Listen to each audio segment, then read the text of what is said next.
ஆண்டவரும் உலக இரட்சகருமாகிய இயேசு கிறிஸ்துவின் இனிய நாமத்தில் யாவருக்கும் என் அன்பின் வாழ்த்துக்கள்.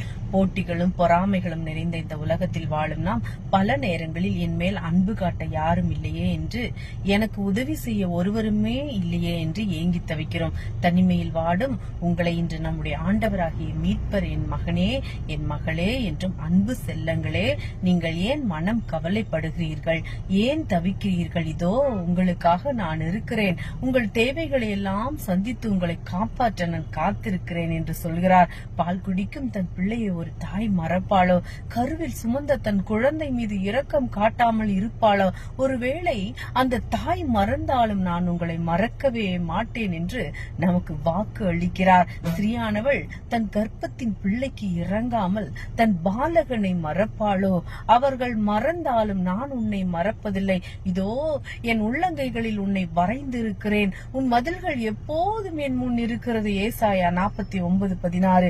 இவ்வாறு வாக்களித்துள்ள நம் தேவன் ஒருபோதும் உங்களை மறக்கவே மாட்டார். உங்கள் காரியங்கள் எதுவாயினும் அதை நிறைவேற்றி தருவார். அதை பெற்றுக் கொள்வது உங்கள் ஒவ்வொருவரின் கையில் தான் உள்ளது.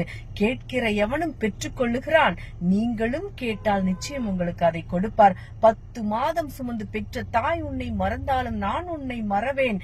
வாசித்து பாருங்கள் சங்கீதத்தில், எருசலேமே நான் உன்னை மறந்தால் என் வலதுகை தன் தொழிலை மறப்பதாக, நான் உன்னை நினையாமலும் எருசலேமே என் முக்கியமான மகிழ்ச்சியிலும் அதிகமாக எண்ணாமலும் போனால் என் நாவு என் மேல்வாயோடு ஒட்டி கொள்வதாக.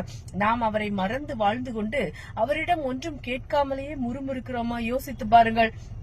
நாம் அவரை மறக்காத பட்சத்தில் அவரும் நம்மை மறக்கவே மாட்டார். நம்முடைய ஒவ்வொரு செயல்களையும் அதில் ஒன்றையேனும் ஒருபோதும் மறக்க மாட்டார். அவர்கள் செய்கைகள் எல்லாம் நான் ஒருபோதும் மறப்பதில்லை என்று கர்த்தர் யாக்கோபுடைய மகிமையின் மேலில் ஆணையிட்டார். உயிரையே கொடுத்த நம் ஆண்டவர் மற்ற எல்லாவற்றையும் கொடுக்க மறக்கவே மாட்டார். நம்புங்கள், ஆசீர்வாதத்தை பெற்று மகிழ்ச்சியுடன் வாழுங்கள். நான் உன்னை தாயின் வயிற்றில் உருவாகும் முன்னே அறிந்தேன், நீ கர்ப்பத்திலிருந்து வெளிப்படும் முன்னே நான் உன்னை பரிசுத்தம் பண்ணி உன்னை ஜாதிகளுக்கு தீர்க்கதரிசியாக கட்டளையிட்டேன். என் கர்த்தர் எரேமியாவுக்கு கூறிய இந்த வார்த்தைகளை நாம் உதாசீனம் செய்யலாமா?